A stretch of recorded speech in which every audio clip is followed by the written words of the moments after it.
Someone's gone missing? Who? Just as expected.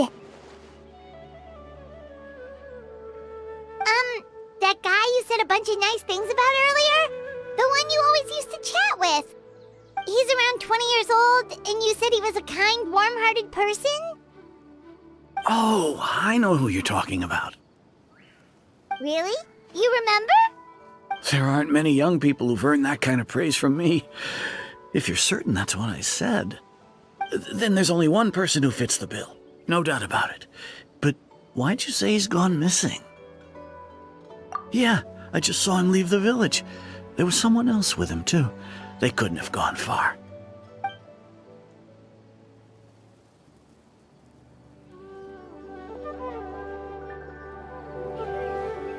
Strange.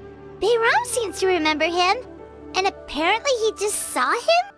Do you think maybe it's not that there's something wrong with people's memories, but that we've somehow returned to a time before he went missing?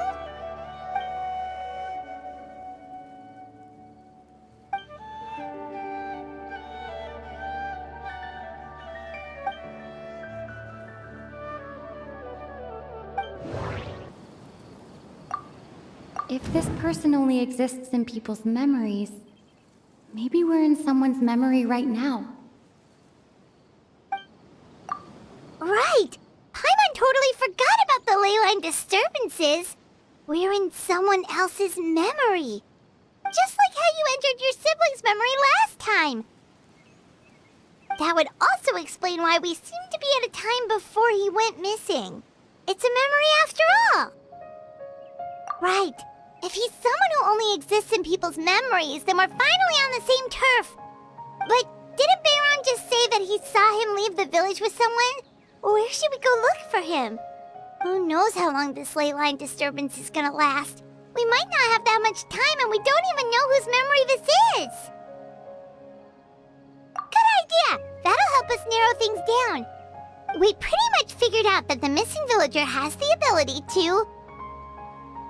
Right! That! Could we try to figure out more about him using what we know of his ability? Like, does it maybe leave a trace that would somehow give him away?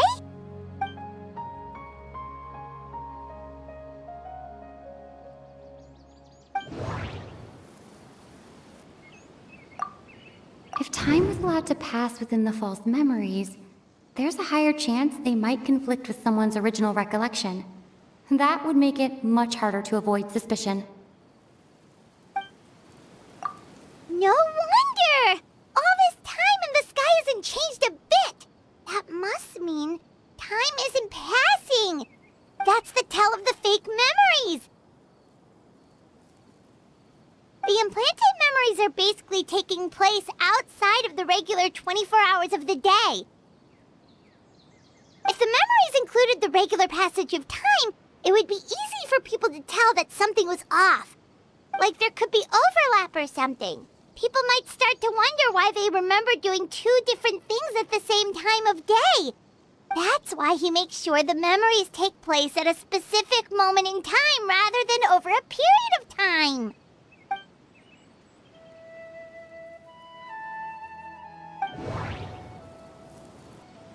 We thought Chief Amadea forgot about the color of the sky. Coincides with the moment in time she described. Oh, right! That's exactly what Atosa described! Come to think of it, every time we talked, it always seemed to be around dusk, just like right now. Time always passed by really slowly. Even when it felt like we'd been talking for hours, the sun would still be at the same position in the sky. Yep, that has to be it! This is definitely Atosa's memory. Yeah, that's where they'll be!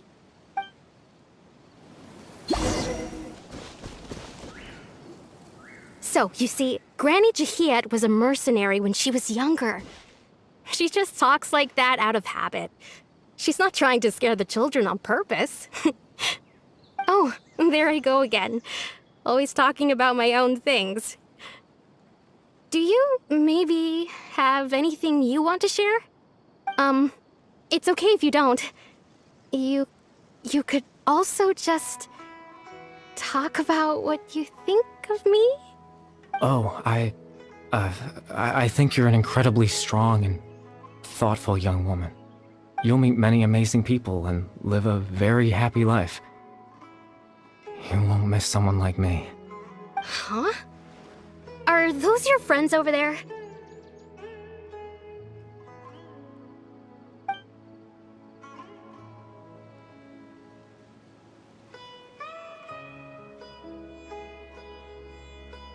Oh, right! This version of Atosa hasn't met us yet! Friends? I guess you could say that. It must have taken them a lot of effort to find me. So, I should see what they need. I'm sorry, Atosa. We'll have to continue this conversation another time. Another time, huh? Yeah, okay. I'll head back to the village then. Talk to you some other time.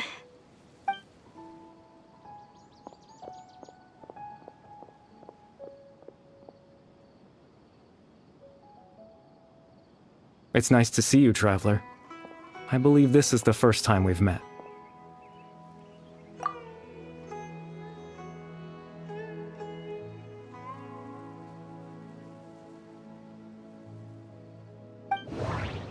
Born into abject sorrow, he shall now become the loom of fate.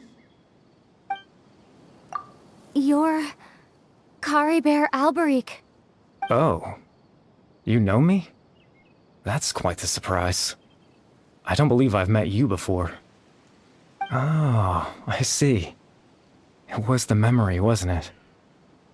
Your sibling's memory. You saw the me from back then. This is Atosa's memory. I came here to say goodbye to her. But I suppose I'll just leave her a message instead. Come, let's find somewhere else to talk.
I suppose you could call it the realm of my consciousness. I'm someone who no longer exists in the real world, after all. As you well know. It's nothing. I still have enough strength to play the part of a good host. I've always hoped that I'd get the chance to talk to you like this, and now, the time has finally arrived.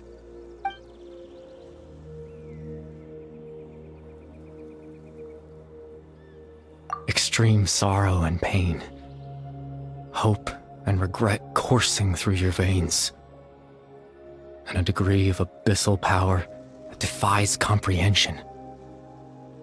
Father told me that once I possessed all those elements, I would become the loom of fate, but despite his intentions for me, I never truly became the loom of fate. I was merely used as a means for its construction. In truth, I died the moment I set everything in motion. The person you see before you now is nothing but a remnant of consciousness left over within the loom of fate.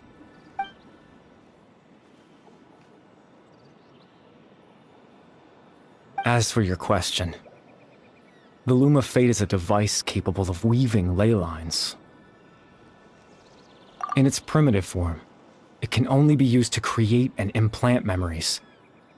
But, as more of it is completed, its power becomes stronger and stronger, until finally, it has the power to weave real ley lines of its own.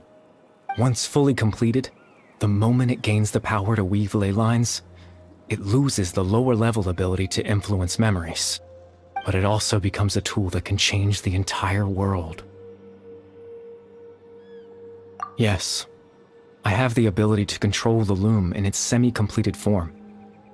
I suppose you can think of it as a form of compensation. After all, its existence cost me my life.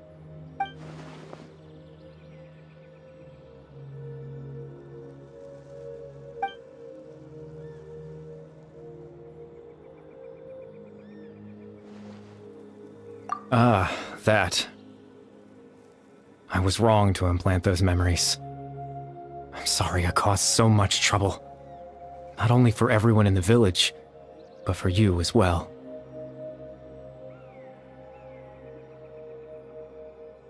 I just wanted them to feel like I once existed in this world. As if I had a chance at life.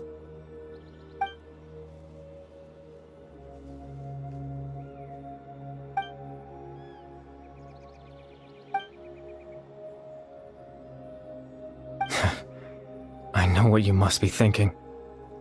Why would I do something so meaningless?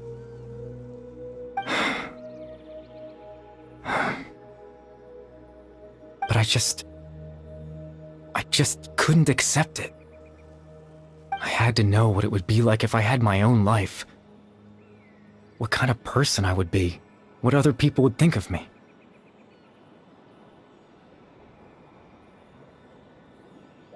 Chief Ahmadiyya, Baram, Granny Jahiyat, Atosa. What would it be like if I could live alongside them? No cataclysm, no curse. Just a quiet life in a peaceful village. I was curious, so I selfishly tried to have my own life. Even if that meant piecing together the version of myself that could have been. One memory at a time. I know it sounds stupid. After all, my life ended a long time ago. Any chance at living was stripped away from me when I was 8 years old. My consciousness left to mature in an illusory world of nothingness. Even the form you see before you was nothing but an invention based on my father's appearance. An imagined version of what I would look like if I had the chance to grow up.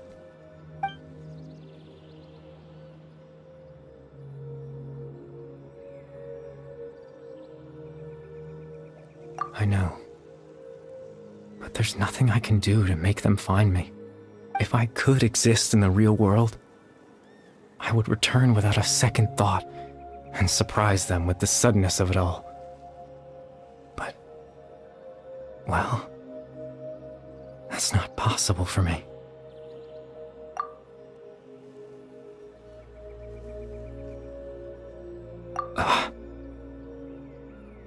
I know.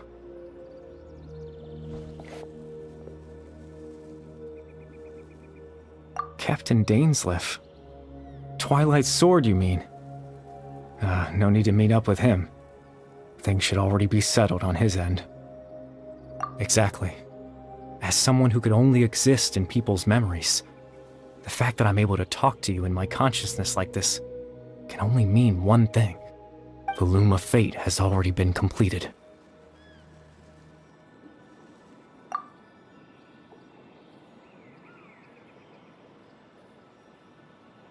No need to worry about Captain Dainsleif. He's absolutely fine. The only reason he lost the eye was because I happened to guess exactly what he was planning. Captain Dainsleif has had the eye inside his body this whole time, hasn't he? His plan was to lure the Abyss Order to a false location, capitalizing on their pursuit of the eye in order to have the chance to confront the prince. He would then hand the eye to you and tell you to take it away from that location. That way, Captain Dainsleif could accomplish his own goal and ensure the safety of the eye all at once. A very thorough plan. That's right, because in his mind, he had given it to you already.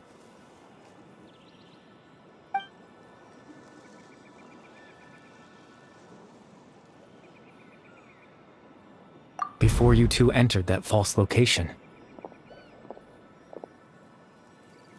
Traveler, wait.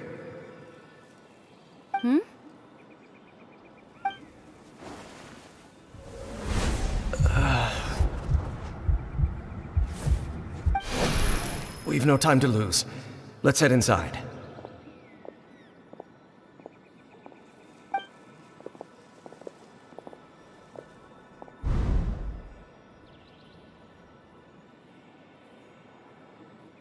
That was when I implanted the memory of him handing you the eye. Given the tense situation at that time, Captain Dainsleif failed to notice anything out of the ordinary, and took that memory to be real. I'm sorry, Traveler, but I needed the Loom of Fate to be completed. And to do that, we had to retrieve the eye.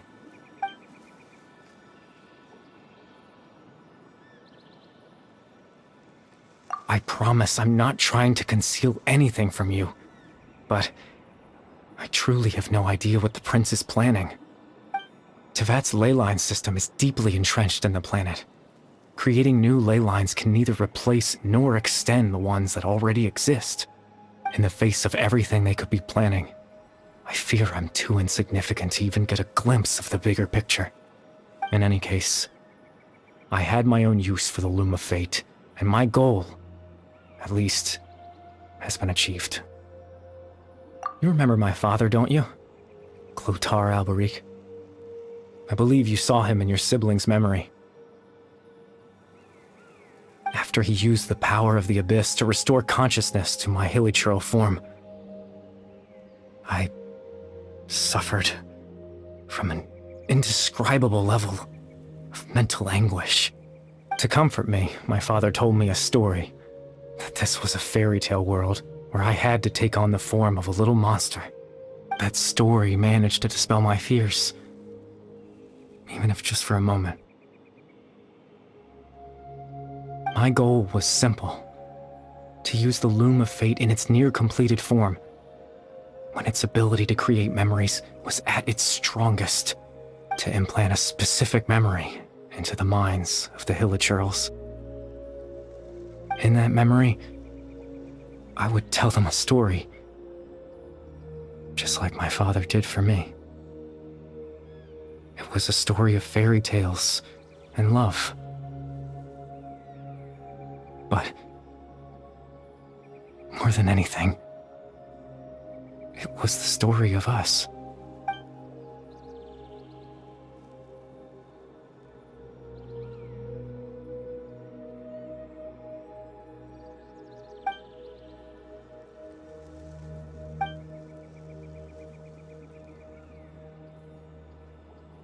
I can't change the world. Not when I lost the very right to exist within it. Implanting those memories, that was the most worthwhile thing I could offer. All that's left of my existence is a wisp of residual consciousness tied to the Loom of Fate. In truth, that trace of my consciousness should have dissipated long ago. My goal was the one thing that allowed me to hold on all this time. But now, the bedtime story is finished. And it's finally time to rest.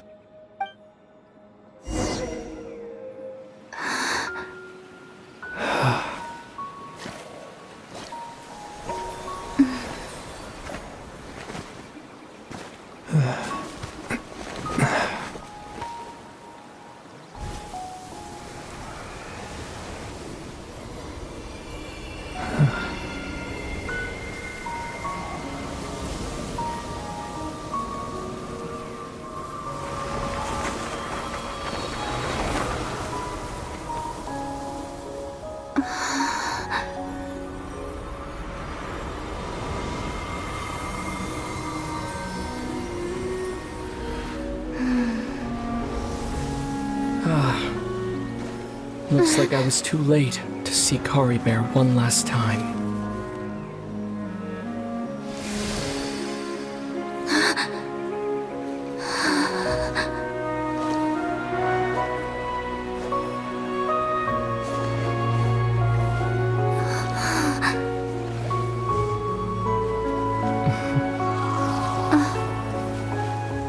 Kari Bear's consciousness is gone, and this space will soon disappear along with it.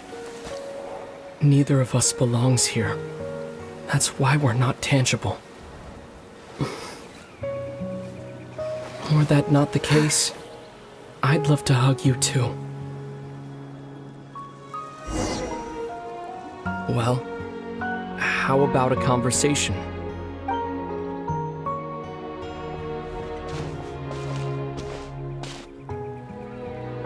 The chance to just stop and talk like this is certainly not easy to come by. Wouldn't you agree? That battle earlier was tough. The one against Dane, I mean. I didn't expect that after everything, he would still hesitate to raise his sword against me. Were it not for that, perhaps I'd still be no match for the Twilight Sword. Even after 500 years. The Loom of Fate, huh? I still haven't found a way to utilize it to its full potential. But there's still time. Before the heavenly principles awaken. Yes, for 500 years now, ever since the cataclysm in Conria, there's been no sign of activity. Not long ago, you witnessed the Hydro Archon destroy her divine throne. Yes? Such a flagrant disregard for the rules, and still Celestia took no action. I suppose that's proof enough of the Heavenly Principles situation. However, the Heavenly Principles will awaken. We just don't know when that will be, or what might trigger it. You could say that. Just look at Kari Bear. He was so pure and single-minded. The space we now find ourselves is a perfect representation of who he was. Quiet and peaceful, even as a hilly churl. Seeing the terrible sight within the mirror wasn't enough to taint his spirit. He brought comfort to the people of this world, even though he was denied the very right to be a part of it. So ask yourself this. Who was it that deprived him of that right to exist? Of course, that's only one example. My feelings about the heavenly principles are too complicated to explain in just a few words.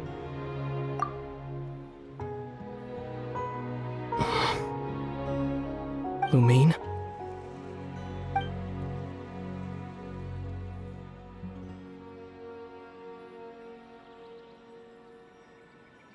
You're the only one in this world who calls me that. There's so much I wanted to ask you. But for some reason, I'm not interested in asking those questions right now. There's just one thing I have to ask. One thing I could never understand. Why? Why can't we continue our journey together?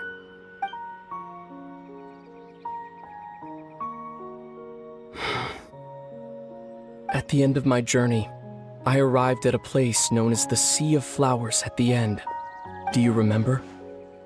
A long time ago, when we traveled between worlds together. You told me you wanted to find a place in the universe where that one flower was in full bloom. To have a place like that suddenly appear before me? Well, would you think of that as a coincidence? You mean? I miss you too, Lumine. But as this war continues to rage, and as I continue to seek that final answer, I don't even know how to face myself sometimes. Let alone my own sister. What's going on? This space has lost its tether. I doubt it'll be able to exist much longer. In fact, aside from our ability to physically interact with each other, There's something else you should know about this space. With Kari Bear gone, we won't be able to remember anything that happened here.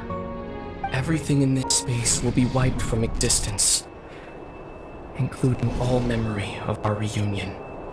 You're only telling me this now?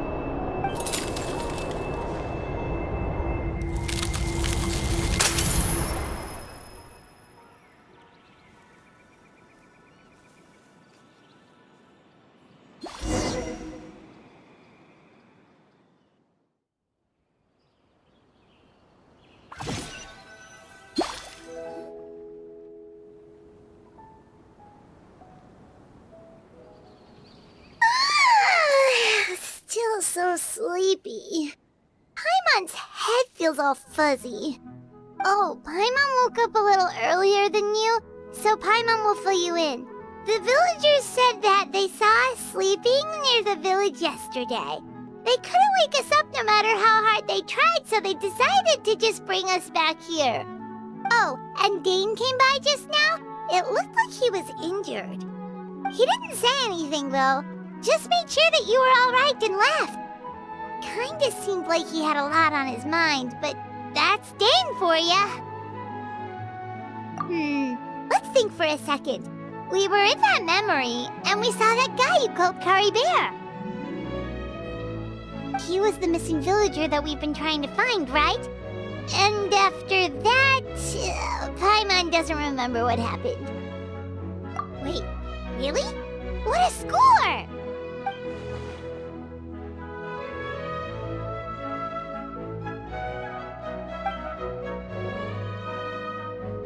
Well, what happened after that?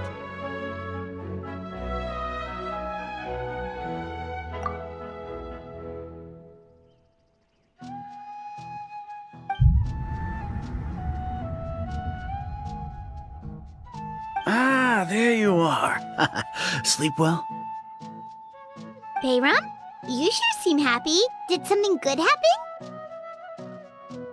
Something good? Huh. Wasn't anything good or bad, I'd say. It's just that, well, the village organized another search party yesterday. It didn't feel right to leave all the searching to the adventurers. So there we were, searching away, when suddenly this one guy said it all came back to him.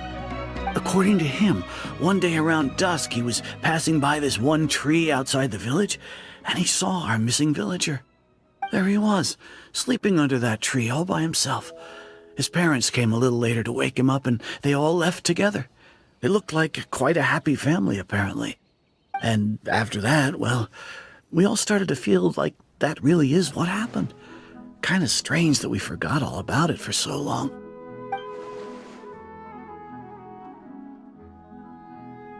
Oh, and we also remembered his name, Kari Bear. Now, that's not a name you hear every day. Would have been helpful if we remembered it sooner. Well, I hope he's happy wherever he is, and we're all relieved now that we know what happened. Seems like everyone thinks Kari Bear left the village. That's probably for the best. At least they have some sort of explanation now. Paimon wonders how Atosa's doing. Maybe we should go check on her. If she hasn't remembered like everyone else, we can tell her what happened. Paimon didn't see her in the village just now, so she's probably at the tree. Come on, let's go talk to her.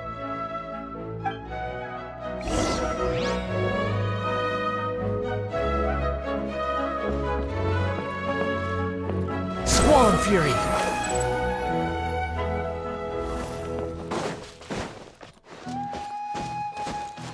Quit following me. Too slow. The wind rises.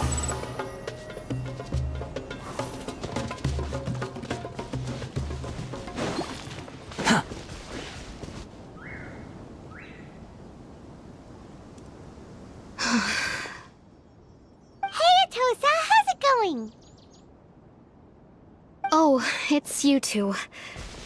I was just about to go looking for you. I wanted to thank you. I was part of the search party, so I remembered what happened to Kari Bear now. Honestly, can't believe I forgot something so important. It's funny, but I have this feeling he told me the same thing. I just can't seem to remember when. I guess it doesn't really matter anyway. Life is made up of a series of memories. As long as I hold on to our time together, he'll always be a part of my life. I'm just happy I got to meet him. So, who cares what happens in the future, right?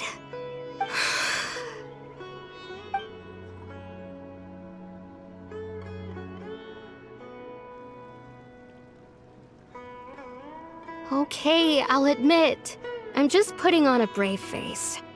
I was dumped, wasn't I? Otherwise, why would he just leave like that without saying goodbye? You don't need to comfort me. I'll be okay. It's just like Kari Bear said. It's the things we overcome that make life more precious. And you know, if he has a heart, maybe he'll come back and see me one day. Anyway, thanks for all your hard work, you two. I promised I'd help Granny Jahiet with something, so I should head back. Goodbye! Well, that should be it, right? Everyone's lives can go back to normal now. Oh, right! Weren't you about to tell Paimon what happened after your conversation with Kari Bear?